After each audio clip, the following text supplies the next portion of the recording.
Hear me, Odin, all father of the gods. Summon the shadows of the past when the threads spinning Norns rule the fates of man.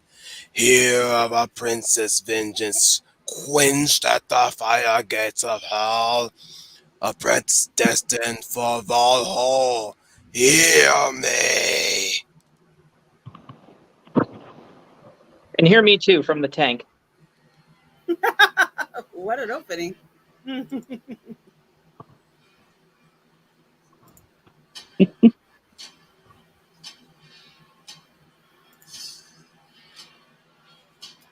Okay, you want to throw.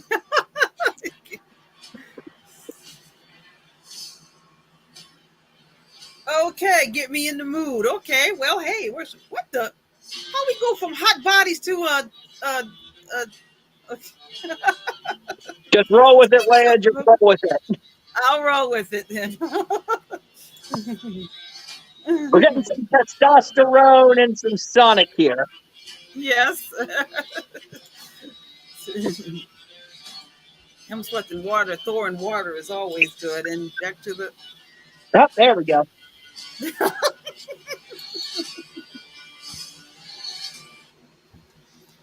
Good evening, UN Spacey Wolf Squadron. It's your Wolf Commander Wolf Tank. I'm your werewolf. We are going to do movie reviews tonight. Two, in fact. We're going to be talking about The Northman and Sonic the Hedgehog 2. Starting with Sonic the Hedgehog and moving on to The Northman. I'm here with the Schooner Tuna. Schooner Tuna. Coming at you live from a secret government facility buried deep underground, but has excellent Wi-Fi. This is Schooner Tuna. I look forward to talking about both of these films. I love both of them. I'm a little biased. I think I'm going to be leaning a little more towards The Northman, but Sonic 2 is really good. I'm here with the lovely Leia Valor, Leia Plus Size. Good evening, everybody. This is Leia Plus Size, your lovely Lady of Valor, here for At the Movies with Wolf 10 Squadron with our movie reviews of Sonic 2 and The Northman. And like Scooney, I'm going to be more vocal about The Northman than I am about Sonic 2, but I really hope you enjoy the conversations that we have. I think it's going to be a lot of fun. I guess I'll be the me year since I've seen both movies in the same year. We also have, oh, well, I guess it's going to be the three of us today. That's all right with me. That's all right. Mm-hmm. Someone's going to pop in at some point. So we can start it going. I don't know. We got Culture Force going on right now, and later on we got the Professor's stream going on later on. But you know what? I'm not No, knocking him. it's not a competition. I think it's just more so whatever your preference is. Right. Hey, Match, take care on your stream tonight. Heard good things about Sonic 2 and Northman. Oh, you're gonna hear good things in the backwatch about these two movies. We're gonna start with Sonic the Hedgehog 2 first, since I guess our co-host Rhett had to sit this one out. He's going through some health problems, not major stuff, just the recurring heat stroke. Prayers are with you, Redneck. Take care, Redneck. Hope you would get well. So he was going to be a bit of a sort of a backup to talk about Sonic 2, since him and I and Schooner, of course, have already seen the movie. Mm-hmm. And of course, the Bear of the North, Eloise Dollar, was here earlier, but she might pop in, late in the game. Currently, she is watching The Northman, getting a good taste of it. She's geeking out about it right now, but yeah. So let's go with Sonic the Hedgehog 2. Okay, well, first and foremost, if you liked everything about the first Sonic movie, this movie was all that and more. Bag of chips. Whereas the first movie was seemingly more about finding your place in the world, like where you belong. The next one is, okay, now you found your place. Now, what is your purpose? And that was something that was really explored in this movie. Oh yeah, I love the movie when I first went in there. Money well spent. Oh yeah. I do have my criticism, and I have one major nitpick of this movie. It's a fun movie though. Make no mistake about it. It's a fun movie despite its flaws. Oh yeah. Very fun movie. Well, and that's probably what I loved most about it. This movie was such a far fetched was so far fetched that it was great. Give me movies like this any day of the summer because I love She didn't spoil the damn movie. it. Got just straight up clicked it and skimmed through her kind of, and as soon as I saw that last bit, I had to click off quick. Well, we're gonna get to that part. Don't worry. But Don't y'all yes. pause on this one, y'all, Yep. you freaking freaky ladies, y'all freaky deaky and all that stuff. Anyways, so Sonic 2 picks up right after Sonic 1, not necessarily Mhm. completely after the end of Sonic 1. It's basically Sonic It's is eight. now It's 8 months he, after the first movie. yeah, he's pretty much acclimated to the town. People already know who he is. Some of them don't, some of them do, but the local townsfolk knows who he is. What was what was Cyclops' name again in the movie? Oh, I'm just calling him Donut Lord That's a because that I that's just sad. He's the best thing about these movies, and I don't even know his fucking name. hang on. Let me look it up. Let Hang me on. I'm look it gonna get up. his. I'm Tom. gonna. Damn it! I was so Such a close. simple name too. Tom Wachowski. Oh my Because gosh, of I course, should have known that. The Wachowski brothers, Tom Wachowski, yeah. Tom. Tom lately has been preventing, or at least like uh how would you say it? I would say He that Tom is more of an advisor, really, because Sonic is trying to help people more as a vigilante because he thought maybe that's what I'm supposed to be doing, but he's having very little success in doing that. And Tom is telling him, I think what you need to do is not try to be great, just be great. And to be great sometimes means you just got to be patient and wait for opportunity to come your way. all right. Like he's not trying to get in his way, but he's trying to say maybe you're coming. I also love that scene with the two of them out on the lake because he's like saying to him, maybe he's not saying maybe you're getting in your own way. Maybe you're so hell bent thinking that you got to be something great. Just maybe you're getting in the way of yourself. Just if something's gonna happen, it's gonna happen. Just enjoy the time you have. We even get the movie's opening, or at least its first act, is going by real fast. At ha Mm-hmm. ha ha. So like we get those bits. I mean, before that we had the bit where Sonic is superhero and trying to impersonate just about every superhero that's been out there. Daredevil, Judge Mm-hmm. Dredd from Dredd, um, Spider Man. You know all the recent good stuff that's been coming out so far, and he's even though he saved the day and got the bad guys, he still made a mess of things Oh around yeah. town. it, it's amazing how nobody got hurt, and it's kind of cool how he makes sure it's nobody gets hurt. Even the driver himself, he's trying to protect as well. But then we get later on to Dr. Robotnik, who's still stranded in the I believe it's the Mushroom Zone Oh yeah, from the mushroom. Sonic and Yep. Knuckles, Mm-hmm. and he's doing his ever so impression of what's that one movie called, Castaway. Oh my god, yes, Wilson. First He off, even can I he just even say, created his own little. Hang on. He even created his own little Pee Wee Herman breakfast startup yep. from Pee Wee's Big Adventure. Go ahead, Schooner. Can I just say this too? That this is Jim. Whenever when in these two Sonic movies, Jim Carrey is like in his element. This is like vintage '90s Jim Carrey, and I flip and love it. And this is where later on, not to not I believe not too later on in that same sequence, this is where we get our introduction to Knuckles. Mm-hmm. which is really interesting how Eggman takes out the goons that come to capture him, Let me and Yeah. ask then the question. Yeah, okay, go ahead, Lee. Yeah, go ahead. Well, maybe I should say this after review. Idris Elba's voice. Do you think it fit Knuckles? it Yes. did. In this one, yes. And Okay. in the context of his character, you can understand why it fits. Because in this movie, Knuckles is the last of his tribe. He is Okay. like there's nobody else. All right. I'll go ahead and continue. I didn't mean to interrupt. I just was curious about that because in the advertise, I heard his voice. I'm like, I hear Idris. I'm trying to focus on Knuckles, but I hear Idris Alba's voice maybe because it's so distinct. And that's why I asked, did his voice fit? Did you get lost in Knuckles, or were you just saying, yeah, that's just Idris Alba's voice? But sound like me, you guys say it worked. No, I got lost in Knuckles.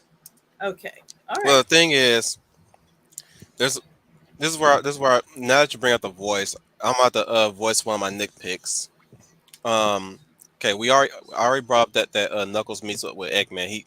He ends up tackling him down, but Eggman lays out a deal because he realized that Knuckles is looking for Sonic, be- but he doesn't know why he's looking for Sonic. He just know that he's his ticket to Sonic. Even though like seeing that there's people out there that use ring technology, as I'm going to call it, or ring portals. Who's shuffling around? I'm not moving. Nobody move. I dropped my brain. It could be me. Hang on, I'll drop out. But yeah, so when we finally get around to that one scene where Sonic confronts Knuckles,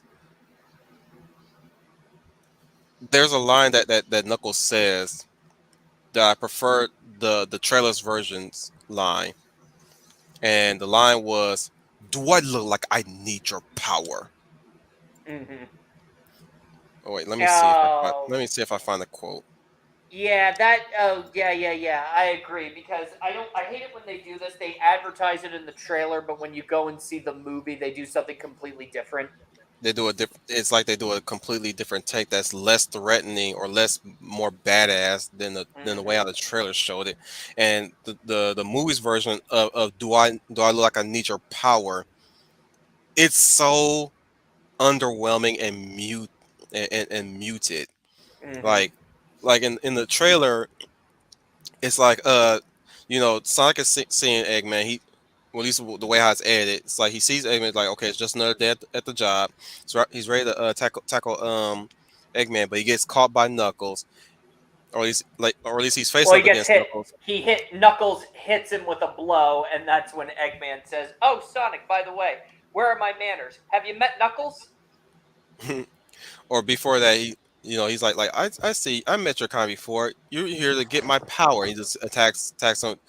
Knuckles catches him. He says, "Do I look like I need your power?" And then slams dunk and just straight up slam dunks him. Mhm. I was like, man, it was way more impactful in that trailer, but in the movie proper, like Sonic says the same line, but they're inside the house. They're like when this takes place, it takes in the trailer, it takes place outside the house. But Yeah. when the scene comes in, it takes place inside the house, and both of them are exchanging words at this point, and that's where Sonic drops the line. He says, "Face it, you're never going to get my power." And Knuckles says, "Do I look like I need your power?" He just puts his dukes up. I'm like, "Oh my goodness, why would y'all change that?" Yeah, I was a little disappointed with that too. The trailer makes it much more impactful. Almost like it was kind of, believe it or not, that scene in the trailer reminded me of Winter Soldier when he just catches Captain America's shield. Hmm. That scene was like, scene in the trailer was like, oh crap, Oh shit! this is not gonna, yeah, It took it's, basically what I'm saying in shortness. They took away the oh shit factor. mm-hmm. And I hate that. Like, why would y'all take away the oh shit factor? I was waiting for that oh shit factor. Now it's like, oh Exactly. shit. Instead of just, oh shit, it's more of a, oh shit. Why would you change that? Yeah, exactly. We went from ah shit to ah shit. I suck like I sucked into my seat next to my wife, and she looked at me like what? I literally slipped. I'm like it looked That's it was so much better in the teaser. Why would you change that? okay. Let's So get into there's the other character that shows up much more earlier in the movie before that conflict happens. Tails, yep. Oh no. Miles, Tails, Miles. Prower. Yep. Miles Tails per hour. And he's coming to Sonic and he's trying to warn him about Knuckles. He was too late. Yeah, and he was too late. He comes in and hits Knuckles with a car and just and they reenact Terminator 2. Yes! Oh my god, yes! I love that bit. Even to the point where Knuckles is still chasing after them too. Yep. The same way as Team 1000. Hmm. And what's funny is like what's amazing about this movie, in the case of Sonic, Tails, and Knuckles, they all have their streak abilities, and Yep. it's amazing how they did that. Really Hmm. amazing. Like when Sonic has his lightning, he creates a blue streak. Even Knuckles has the same thing. He does the same thing too, especially when he does his powers. Same thing Hmm. with Tails in a bit. When he flies, he leaves a yellow streak, which is really cool, especially when they show that in the end credits scene in the first movie. I Yeah. finally found him. I was like, oh, nice. I like that too. How each one of them has their own distinct, like you said, their distinct little streak, their color streak. They're very distinguished, and he even Yeah. comes with gadgets. Hmm. That's also really cool. He's like no. So Tails comes bearing gifts, and I love it. What's funny was he made what he was about to do so urgent when he gets into town. He's like, I'm going to find him. He's getting close. He stops and goes to the police Yep. station Oh yeah. and and jury and and and steals a car, a cruiser. Yep. I was like, wait, Tails, where you going? You know where he's going, but why would you go to the police?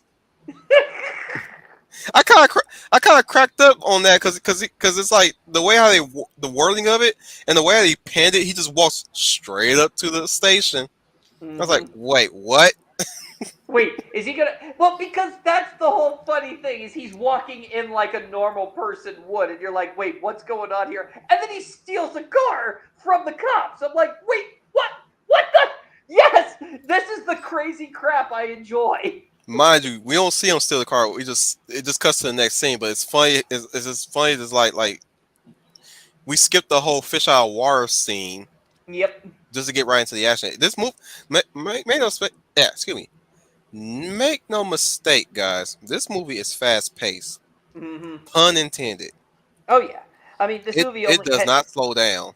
Oh no, it's 122 minutes, and once it starts, it goes. It just goes. It doesn't move. Well, It it just does goes. slow down in some parts, but still, it keeps the momentum going like the video game, the Hmm. classic video games of the past, Oh where you yeah. just move one side all the way over, and you don't stop, or at least you try to find a way to keep your momentum going, avoiding traps, avoiding the enemies, and all that stuff.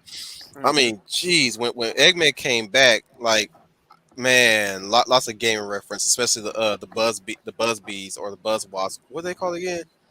Oh, hang on. I think I'm. It's them wasp robots. The What was what? it? No, that's Beast Wars. I was about to say Waspinators, but no, that's not Nah, it. That's not they're it. called. Man, we should have a freaking expert on the games here. Well, we did, but he got tired and he left. No, he's on. Well, I shouldn't really try to downplay Redneck's efficiency. Yeah. But yeah, I like the fact that in this one, Did Robotnik. you just do a rim shot? Give me a sec. Let me get this straight with the plot now. Let me get this straight now. Knuckles is looking for Sonic. Hmm. He doesn't know why he's looking for Sonic. He's Oh no, searching he for. Oh, he knows why. He We knows. He don't knows. know why. Oh, you The don't know. audience. We don't know why. We the Okay. audience. We the Okay. audience don't know why, but we do find out later on. Buzz is that- bombers. They were buzz called buzz bombers. bombers. The reason why he's hunting down Sonic later on, he's the sole survivor of his tribe, and they were wiped out by, funny enough, Longclaw's tribe. Or An I'm sorry, owl. the Owl tribe, the Owl.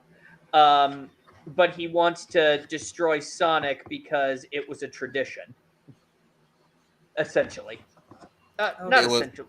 It was well, he was left by his village people to take on to capture Sonic mhm, and capture what he possesses. yeah. So So he wants to he honor never his came clan. back. He wants to honor his clan. His father and his tribe never came back. So he's the sole survivor. Yeah, we get to actually we get to find out what happened after Sonic left after in the beginning of the first Sonic movie. Because you know how Longclaw sends Sonic away in the Leia. You know how she sends Longclaw. I don't think she's seen the first one. Have you seen the first one, Leia? I have not, but I'm Oh, familiar okay. with the story. Okay. Longclaw sends Sonic away. Okay, so she was injured, so we don't know what happened to her. We just assume that she died. But it turns out, well, she kicked some serious ass before she died. She left a Okay. message too, I believe, for Yep. them. Oh yeah. And that's why Knuckles is chasing after Sonic because he wants to honor his tribe. He wants to honor their sacrifice by finishing what they started. Sounds So, like more of a revenge mission too. uh, Exactly. so Knuckles is hunting down Sonic to kill him. Yep. Yep, pretty much. Okay, I was just about to say, why does this sound so awfully familiar? He happens to run into Eggman, and Eggman Robotnik, and Robotnik says, "Well, I happen to know where Sonic the Hedgehog is. Maybe if you help me out here, I can take you to him." So of course Knuckles works with Robotnik to get to Mhm. Sonic. But then, as the story progresses, you learn that there actually is a what? Hang on a second. I want to make sure I got this right. That they're looking for. That's it. No. Let me help you out. Yeah. Go ahead. Go ahead. They're looking for what their tried to acquire years ago, which is an emerald. They call it an emerald, but us Sonic fans knows it's the Chaos Emerald, or at It's least the it is the Chaos Emerald, which is the Master Emerald. Which yeah. funny enough is actually more miniature this time around in this movie. It's not ginormous. Yeah. It used to, yeah, in the games it's very ginormous, but in the movie proper, it's not, it's small size, but it fits in both of your hands. Let's just say that. Hmm. Yeah. I was mad when I saw that thing in the trailer. I was hyped. I was like, Oh yeah. "It's the Master Emerald! Yep. Is They're that the gonna go. Master Emerald? Is that the Master Emerald, or is that the Chaos Emerald? Because the Chaos Emerald sometimes be big like that too. But that's the Master. That's the Master. You're gonna hear me geek out as we go along. Stay tuned, guys. Man, I got a lot to geek out about this. I got a lot to geek out on this because the freaking game references were hitting me hard, hitting so me the hard. so the Master Emerald has the Leia. The Master Emerald has the ability to warp reality, pretty much. You think so? And Oh, 'Cause I think it powers up the individual too. yeah, it works for everybody differently, but that was the reason why Robotnik wanted it, and that's He why. saw it as a power source though, whereas Mhm. everybody saw it as the ultimate power. It's the MacGuffin plot, pretty much. Yeah. It's a MacGuffin. And of course, this is all Sonic is trying to hide from Tom, who basically had him go house sit while Tom attends his wife's sister's wedding to some Yep. jock boyfriend that she met. Which, man, oh man, can't wait to get into that and follow that up with my rant on that one. My So goodness. so basically, Sonic convinces Tails to help him find the Master Emerald, and Robotnik at this time he reunites with his assistant Stone, and they both scheme to steal the emerald. and they basically lie to Knuckles and say to him that, hey, we'll give you the kit, we'll help you out, Knuckles, and even get you to the Chaos Emerald too. So all three of them are kind of gonna. It's kind of like a race. So Sonic and Tails follow the clues um, left from his long dead mentor Longclaw, and don't they end up in Russia? Siberia? Okay, Siberia. No, no, it wasn't Siberia. It was somewhere in Turkey. Well, they end up somewhere and they find a compass within an old temple. And they happen to run into Robotnik and Knuckles and they pursue them. Very cool sequence down the mountain. Remember that mountain scene? That was pretty cool. And then it's so funny because they're pursuing them down the mountain and they end up causing an avalanche. But it's during the avalanche, Robotnik and Knuckles are able to steal the compass, and Tom, being the man, rescues Sonic and Tails from the avalanche by using a ring to teleport them to the wedding. He gave him two rings. Yeah, He gave him one to get him there, and one in case they want to come back. mm-hmm. And thankfully, he kept that spare ring Yep. because in the middle of the snowboard action, Sonic loses rings in the same man. Oh my goodness, geek out moment. He loses his rings in the same manner as the game. Did you catch that? Yep. Oh yeah, I caught that. I just wish did they add the sound effect? Because I I didn't hear. wish they did. They I didn't. wish I wish they added the sound effect. Oh my goodness. I'm like, bruh, when they were floating out, like, that's like the game. He even did the pose.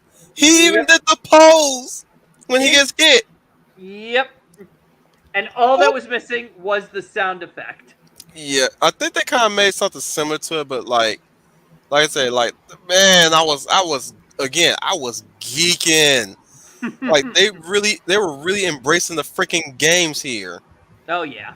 Oh my goodness! When I remember that one stream I had when I talked about build game movies and Yep. stuff like that, and my Oh yeah. criteria what I would think make a good video game movie is that when you find some way to really incorporate the gameplay in such a way that makes it look organic. Hmm. And man, when they did that, I was like, oh my goodness, that was That's how amazing. you. Now that is how you do it. And he even loses the ring in the worst place he could possibly lose them in snow. Yep. And mind you, the rings are not big like they Nope. are depicted in the cartoons or the Oh games no, they're like the size of actual little rings. The size of rings. yeah, and they get bigger when you throw them. They're like the warp rings when you jump in when you do the bonus missions after you collect 50 rings at Yep. the end of the at the near the like like in three of the games. Sorry, the three of the classic games. You collect 50 rings. The first game you only get the warp. You only get the warp ring when you get to the end of the level. In Sonic 2, when you get 50 rings, when you hit a checkpoint turnbuckle, there's a sparkling ring that appears above it, and that's where you jump in. That's where you get to the warp level. Yeah. And the reason why you want to get into, I'm explaining the games for those Go who ahead. No, no, no. have Go never ahead. played the Go games ahead. before. And the only reason why you want to do that is because each warp level, in the case of the first in case of the first game, each warp level has a Chaos Emerald, and the Chaos Emerald gives you I believe they grant you a an extra life, an extra continue. I'm not sure about that. I think you probably get that too when you get 100 rings. Well you do proper, but I don't know if you're supposed to get them during the warp level. But I think you're awarded a continue actually. Actually no. They award you continues when you lose all your lives. You continue. That's what they did. I remember now. But back to the movie. Yeah. So they bring him to the wedding, and this is where this is where the ball drops, because it turns out that Tom's wife's sister's fiance, say that 3 times fast, Right. and the wedding guests are actually undercover agents of the Guardian Unit of Nations. Gun. Gun. Gun. Gun from Sonic Adventure 2. I was like, Yep. bruh, when they said that whole long ass name, I was like, say the name, drop the name, drop the name, drop the name, gun. It's like, yeah, he dropped the name, he dropped the name. She looked at me, my mom looked at me like, she looked at me like, have you lost your mind? I was like, I'm looking back at her like, what you looking at me for? I'm geeking out. And she smiles. We Yep. kind of jumping ahead. Let's slow down. Take a minute there, and let's talk about the character conflicts, like the character arcs in this Hmm. movie, like starting Uh, with Tails. I love the fact that Tails got a little bit of an arc too because he's haunted by the memories of his village because they ostracized him because he had two tails. Poor Yeah, bastard. Poor yeah, bastard. that is his backstory, I believe. That is his backstory. But he finds inspiration in Sonic's bravery against Robotnik, and hence why he left home for Earth to warn Sonic about Knuckles' presence. And the two of them become fast friends. And I got to tell you, the chemistry between Ben Schwartz and Colleen O'Shaughnessy, I believe that's her name, Colleen O'Shaughnessy, really good in Let me this see. movie. I love. I totally bought that these two would become fast friends. Let me see. Yeah, your guess is good as mine. I think it's Yeah, Shaughnessy. Shaughnessy. But yeah, I really bought that. I like the fact that Sonic and Tails were reunited in this game because you can't have Sonic without Tails now. He's like that's how tethered he is to the Sonic brand. And this is also Sonic's way of accepting that there might be people like him out there, and he's having a hard time trying to he he's he's still getting over the fact that he left Longclaw alone to die. So he's doing this little whole loner solo kick right now. But he brings Tail along because who else could he bring along? He's as far as Tom is concerned, he's still at home, which the home that they wrecked. I love that bit too because they're leaving. They're kind of like leaving the. I love that it's like a father telling his son, "All right, we're leaving you alone here. Don't throw rowdy parties. Don't make a mess of the place." And Sonic's like, "Oh, he's relishing the idea. All right, home alone. I get to do what I want and all this stuff." And he wrecks the house. Hmm. He totally and completely wrecks the house. But to his credit, it's not his fault. Yeah, Robotnik came over and he just started messing crap up, and Sonic was just fighting back. he's got a good relationship with the dog too. Oh yeah, But the one thing I characters of one thing Tom I and liked his about yeah, go hang ahead. on, sorry about that. One thing I liked about their dynamic, him and Tails, is when they were in that Turkish. I'm gonna go ahead and say it was a Turkish bar where right after they do that dance and they won that little dance, which was one of those things I wish was not really necessary to do. Where Tails has a universal translator that mistranslates what he's trying to say to them and mistranslates what they're trying to say to him. And only work at a convenient time where they're supposed to be where it translates what they want from them, which is they're gonna dance off, do a dance off, which is fun, which is really funny there. But I was like, I don't think we need this. We don't I'm really need the dance moment, but you know, it was. I I'll think tell it's you my okay. expectation. I'll tell you my expectation. My expectation was that they were that Sonic don't like Sonic. Excuse me. My expectation was I thought that they were going to recognize Sonic, like they were going to be these very intense people. I was hoping we're going to have the Aquaman moment in the bar at the Aquaman movie, Yeah. and I was like, man, what like truth be told, I think what I would have felt a lot better if his notoriety had saved their asses instead of them just doing this weird dance off. Which, Yeah, I don't get could me somewhat wrong, understand the that. guy who the guy who danced, really good. Oh yeah. I never seen no Turkish dance like that before. I was like, wow, dude got moves for big burly dude. He's a big burly muscular dude. I was like, man, dude's got moves. Him and his homeboys. I was like, but like I said, go ahead. You ready in on this? Well, I just enjoyed the dance scene. I thought it was harmless and it was what it was. It was comedic and it was funny and it gave us a great dynamic Let me between rephrase. Tails. I don't hate it. I just didn't think we needed it. I really would have hoped that It we was would have had at least like a moment where people just recognize Sonic like he's recognized worldwide as probably the streak like a play on the Flash or something like that. yeah, I get that. Yeah. But I thought it was a great little moment with him and Tails to, strengthen their bond. And I kind of did like the fact that Sonic is now, especially with Tails trying to do this more lone wolf type deal, but grows to be a little more accepting of Tails' help Hmm. because he doesn't want to put anybody he cares about in danger, especially Tom. He does not want to put Tom in danger anymore. Hence why I think in this movie, Tom is a little downplayed than he was in the first one. Yeah, that was kind of like a slight criticism I had, but I was but it it, it was sacrificed to enhance the closeness of Sonic and Tails. Which did you all when Tails put his tails across Sonic to warm him? That was so cute. It was like, oh, I audibly awed. That's the first oh. time a movie made me audibly awed.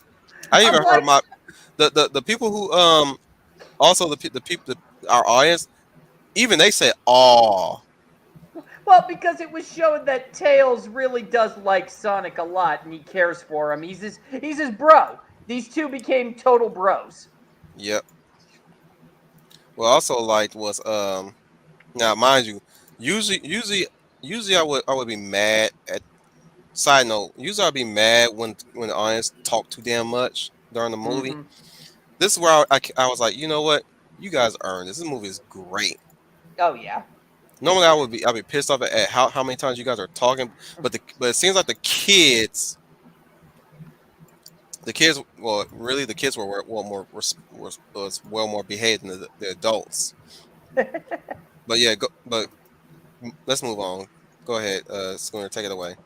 Oh, okay. Well, Gunn basically, the wedding guests and the fiance are working for Guardian units of the nation's gun. They capture Sonic, Tails, and Tom and are basically detaining them, but they're all saved by Maddie and her sister Rachel, which is funny. So you ready for my rant? Yep, do the ramp, man. Do it. Do it. I did not like her sister in this movie. Oh no.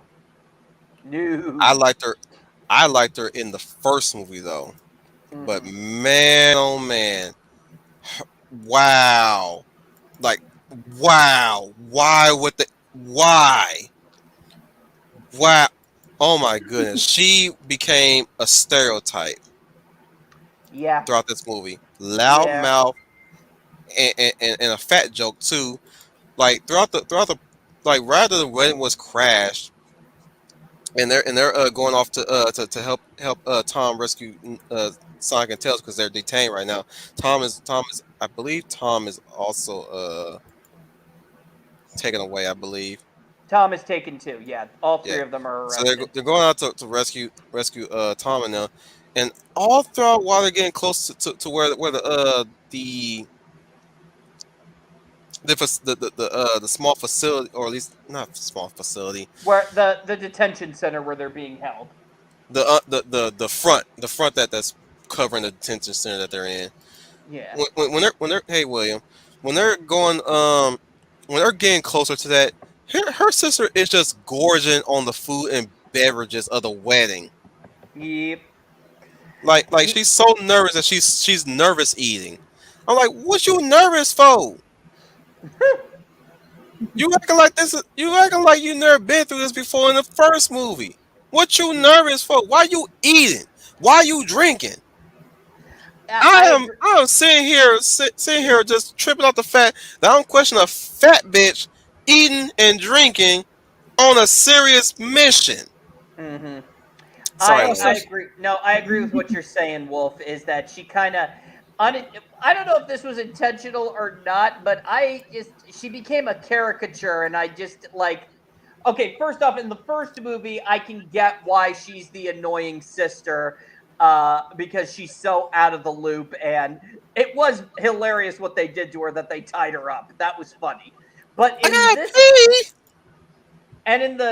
in the sequel, this one, I don't. She just became a caricature, and I'm just like, I don't know. I mean, I'm like, did wow, we like this did is we really have to like go here? Did we really? it's rare for me to get mad at a fat joke. Like wow, we like this is literally a fat joke that I'm actually offended by the fat people on behalf of the fat people. Like this is a literal fat joke. Well, We ha- and especially this was a in a day and age very. when we have Nick Frost. This is yeah. I felt like okay, this was very insensitive. It's like the go ahead, oh, I Leia. don't. Is this the sister? Is she a plus size woman? Yep, she's a plus size Yes, woman. yes, Well, she there you is. go. There you go. There you go. And you told me there's a scene where she's just Well, eating she's and not. drinking She's and not. gobbling food. Not even. She's not just like constantly eating per se. It's just the Hmm. fact that when like she could. Here's the thing. She could have done that while she was at the wedding, rather than the wedding crash and everybody's throwing a bitch fit at each other at the fact that weird shit is happening because of Sonic's antics, right? Hmm. Yeah. She could have done all that. Done all that. Look, I would be. Look, I don't know how about how you would have taken my approach to this, Leia. And if you respond negatively to it, let me apologize on beforehand. But my approach would if I was directing it, if I was directing particular scene, would got that shit get that shit out of the way, and she's walking running with her sister to go save her man and his friends. You know. Yeah. Hmm. In fact, I would have her chastising Taunt, or rather chastising Sonic, while her sister's in the background just eating because she freaking the fuck out because it's her wedding day. Hmm. You know, Now that would Hmm. have made sense. That would have made sense. like she's over here freaking the fuck out, and the only thing she cares about is the fact that the dude. The spy dude, or at least the fiance was a spy dude, and she ready, you know, kick his ass. But the thing is, when they getting closer and closer, She grabs she grabs a hot dog, a banana split. I can't really say what item of food she was grabbing, but she was grabbing items of food, just eating and eating and eating. Then she takes a fucking wine down that shit. Take another freaking another liquor glass down that shit some more. Grabs a Hmm. freaking smoothie and starts sucking that up now. I'm like, girl, what is your problem? Why is you nervous? Because I know what that is. That's nervous eating and drinking. But the thing is, you're doing this with a plus side. And I'm like, homie, homies, really? You're legitimizing the fat people's bitching. You're basically projecting a very negative stereotype. Like this is Very where much. like if they say shit, this is where I was staying with them, right? Like if they made a bitch fit about this shit, I would stand with them. I'm sorry, I stand with them, Yeah. and I don't usually stand for those type of people. Not Hmm. not pe- like I stand for people like Leia, not these motherfuckers, the ones that don't get their shit together, but they feel every right to bitch about every skinny person's life, how they got it easy, how they got I'm like fuck off with that shit. But like this right here, oh no. No. And Yeah. then on top of that, we gotta do more shit with this bitch. Hmm. I think Pad out the movie, why don't you? this is where the movie slowed down a little for me. Like shit, bitch done hijack a damn go-kart, riding that shit like she in Fast and Furious. They got a Barracuda playing in the background. She's still in her wedding dress, mind you. she got these gadgets. They got Tails backpack full of gadgets and all. And she only had one job to do, and we don't need none else from this bitch, which is help her sister out. And all she did was use one of the gadgets to knock out a guard, and that's about it. That's all she did. But then Yep. she go doing this whole action sequence to kick her boyfriend's ass. She done walked out the damn cart like a freaking action movie star. The freaking DJ station and the instruments all go into firework explosion. I'm like, can this can it movie? What makes you think I like this bitch? I like her daughter. I Yeah. don't like her right now. She was good in the first movie. Why are you making me hate her? Hmm. I'm like, and then only for the dude to legitimately tell her how much he loves her, you know. Hmm. But I could go on and on about that shit. Let's get back to the movie. Anyway, yeah. Oh, you know what? Favorite character of the movie, the henchman. Yep. Oh my god, he more than make up for the side characters. Oh Oh, yeah. before we get into him, one character I didn't like either, the fucking mall cop dude or whatever the fuck he's supposed to be, Segway cop. Yeah. Did not need him. He was pointless. Remove him. Movie was still the movie would got on just without him. Hmm. That I don't know who the fuck he was. Let me look him up. The actor who plays him, I ain't got no problem with him. I ain't got no problem with him. But like, Wade, man, fuck Wade. I don't give a shit about Wade. Wade's weird. Wade is Yeah. weird. I liked him in the first movie. This one, he comes I off don't a remember him little. in the first movie. That's the problem. I don't remember What? him in the first movie.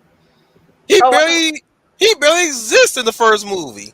well, because he works off Tom so well, it's supposed to show that Tom is the most intelligent person. Because in the first movie, Wade is like going, "Tom, come in. Are you there, Tom?" And Tom is like, picks up the radio and he goes, no, actually, I'm in my yacht in Barbados with Rihanna." And Wade is like going, "Wow, send pics." And he's like, "No, Wade, I'm at the speed trap." And he goes, "Really? Already? How'd you get back so quickly from Barbados?" And Tom just pitches Oh and Tom wow. and Tom pinches his nose in the first. This is the first movie. Pinches his nose and he just goes, "What do you want, Wade?" I love that. But yeah, I think Wade kind of He what's he overstayed his welcome. he's a first movie guy. Don't bring him back for the second one. And if you do bring him back for the second one, just give him a The next one, you appearance. mean? Yeah, if you're gonna bring him back for the next one, just give him a glorified appearance and that's it. Or make him intelligent. I'm sorry, just make him more intelligent. Mm-hmm. I don't like stupid people in movies. I really am getting tired of stupid people in movies. I Mm-hmm. really am. So am I. Like they're just dumb for the sake of dumb. Not Yeah. not clever dumb. Not charming dumb. Just dumb for the sake of dumb. Like somebody don't know how to make a stupid person endearing anymore. How do they make a stupid person endearing, Wolf? Now you got me curious. Damn. You have an I'm on the example of spot there. a stupid person that's endearing? You got an example? Napoleon Let's. Dynamite. Okay, that's a good That's example. one example, but I can't really elaborate more on Well, what that's makes the well that I can't really yeah. elaborate what makes Napoleon Dynamite work. Well, But the reason why is because he's a charming dimwit and he doesn't pretend to be anything but what he is. Bill and Ted. Oh yeah, those are charming dimwits. When can we go back to those guys? Can we get those guys? Look, I'm not looking at face of the music. I'm talking about characters like Bill and Ted, where Hmm. they're that they're a few screws short. Hmm. But what makes them charming is the fact that they try, or at least when you give them the right push, they try to strive to do better. Give me characters like that again. I miss those characters. Not this Character. idiot that you keep making us want. You try to ask us to like this person, so you have them Mhm. do just dumb shit for the sake of dumb. That's Like, true. So you want a dim-witted character, but who's trying to be better, who's yeah, trying who's to that's improve. another thing. They pull their own weight in their own special way. Yeah. That's why I want to see more. I want to see more people like that where they in interesting ways they pull their weight. Yeah. They don't rely on the main characters to say their asses or not necessarily say their asses, just not to figure things out. Like they figure things out their own way. Mhm. Like they do things differently than the typical hero do that the hero bounces off of. I want to see more of it. I want to see a resurgence of that. Yeah. Can we get Okay. that again? Can we get that again? That could work. Yeah, Like let's get more like wait that. at what People who like at are least so they're dimwits, but they're not helpless dimwits. yeah. Like the dude can't even tell whether the guy is pulling his leg or not. Mm-hmm. We got characters like that, but we call them naive characters or Yeah. gullible characters. This this motherfucker right here. My goodness. I can go on and on throughout this, but we be 1 hour in. We ain't even talked about the Northman yet. Well, we're getting there. We'll get there. Don't worry. I can wrap this up really quick. So, basically, after that little whole, all that little hijinks shenanigans of busting Sonic, Tails, and Tom out, um, Robotnik and Knuckles find the water temple where the Master Emerald is held. Sonic and Knuckles go to the temple and they fight Knuckles while Robotnik uses the distraction to fuse himself with the Emerald. And he sinks the water temple and Robotnik Oh turns into a. wait, Oh, yeah, go ahead. we forgot a henchman. Oh, Henchman's the yeah, the best. henchman. The henchman. Yes, yes, yes. Go ahead. Oh Go ahead. my goodness. Go ahead. If they think they could turn him into as part of the LGBTQ crowd because of a certain scene, nah, nah, bruh, Nah. nah, Nah. bruh. Nah. Don't y'all do it. Don't y'all even try. Mm-mm. He ain't- he ain't for y'all. He's He not gay mine. for. He's not gay for Robotnik. No, he's not. Get that out of your head. That was a little tidbit that he just did. Mhm. No. Like, please, y'all, I y'all, mean, he y'all. get. Do you know what he really is? Do you know what he really is? He's eager for acceptance, and Robotnik is emotionally manipulating him. Yep, That's what he's doing. He's emotionally manipulated. and that's bad. I feel That's bad for the terrible. guy. I really Oh, feel bad totally. for the guy, Yeah. especially when he's working as a barista, and all thing he can make in the coffee art is Robotnik. Well, and that was the thing too. And why is he making the coffee art of Robotnik? Because he's gotten no respect from anybody. And the sad thing is that the only if you watch the first movie, Leia, it turns out there's only one compliment he's ever received from Robotnik, and when he's working as a barista and he's sculpting Robotnik's face, it's kind of sad because it's like, wow, this guy has never gotten a compliment in his life. And the only Hmm. compliment he's ever gotten was from Robotnik, and he treated him like crap. It's like, That's the only reason why he stuck around because of that like the only like basically what Schooner is saying is the reason why he hangs around Robotnik is simply because Robotnik loves the way how he makes coffee. uh-huh. I love He's that. really good at making coffee. Exactly. He actually says, "Would you let?" And there's actually a scene in the first movie, Robotnik's with his machines, and Robotnik has said in the movie that he loves being around his machines, and he's dancing with the machines, and there's the agent right there, and Robotnik screams and goes, "Ah! What are you doing here? Would you like a coffee, sir? Of course I want coffee. I love how you make them. Now get out."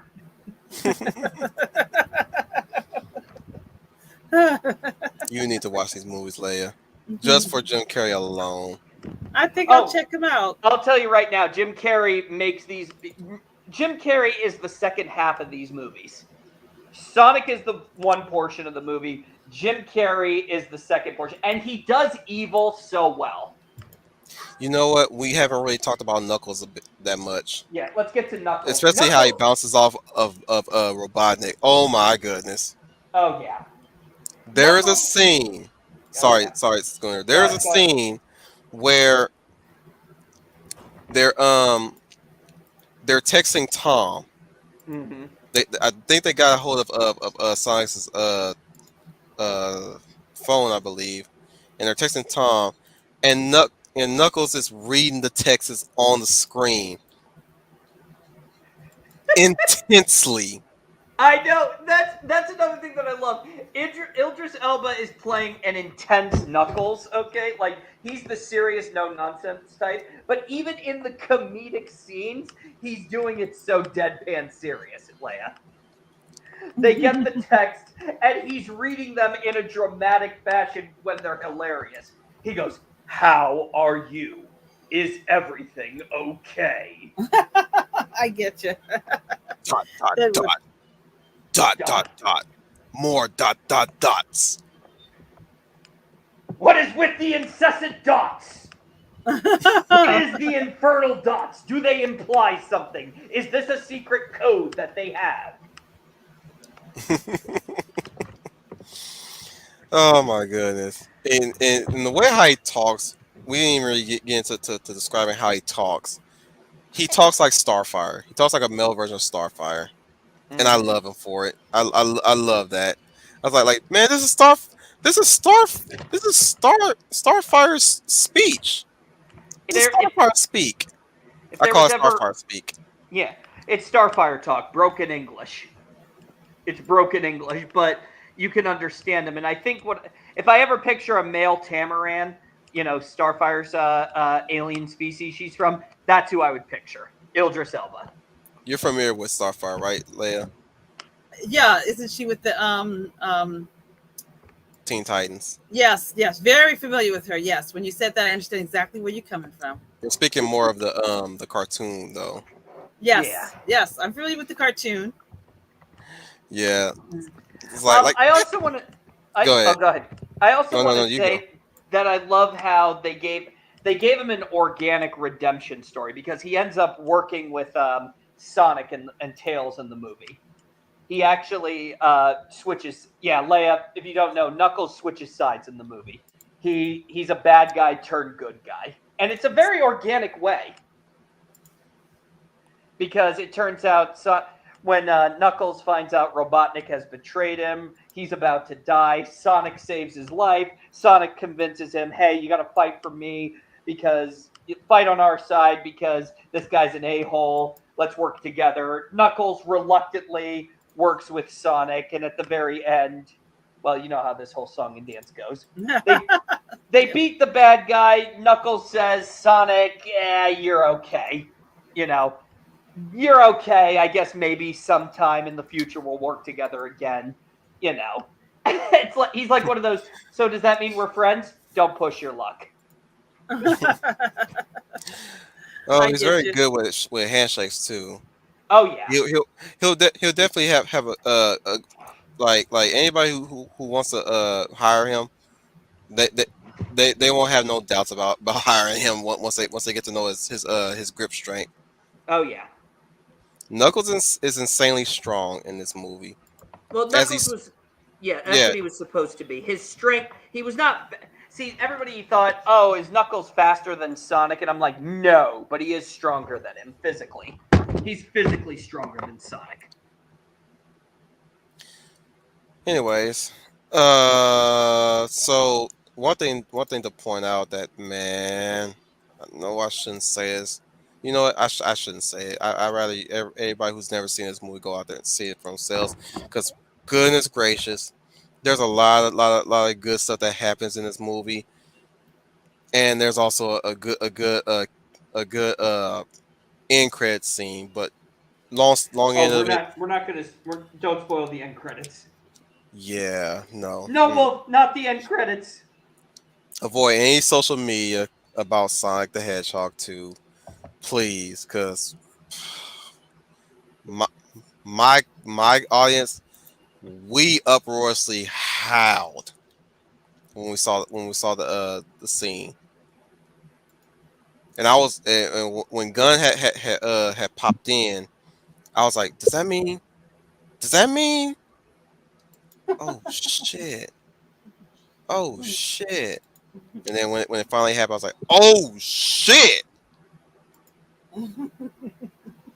But yeah, so you know, buy it on DVD or Blu-ray. You owe it to the people. I'm already buying it. Yeah, you owe it to the people This who and the. almost went. Let me just say this: everybody who's watching this, and rather anybody who's watching this now or in the back watch, both of these movies are must own. Yeah, for this, especially for this one particular, you owe it to the people who almost went bankrupt to correct a mistake they made with the first movie. Please, Mhm. please support good media. Um, Otherwise, you'll get the claws. Yeah. No. So Go see Sonic 2, or else Knuckles will pay you a visit. come buy our movie. Buy the movie now. Now. Buy the movie now. If anything, okay. One last thing, Leia. When you watch the first movie, Jim Carrey has like the ultimate threat that you can give any modern age person right now.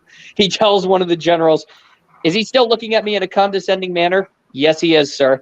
"Tell him if he doesn't stop, I'm going to pull up his search history."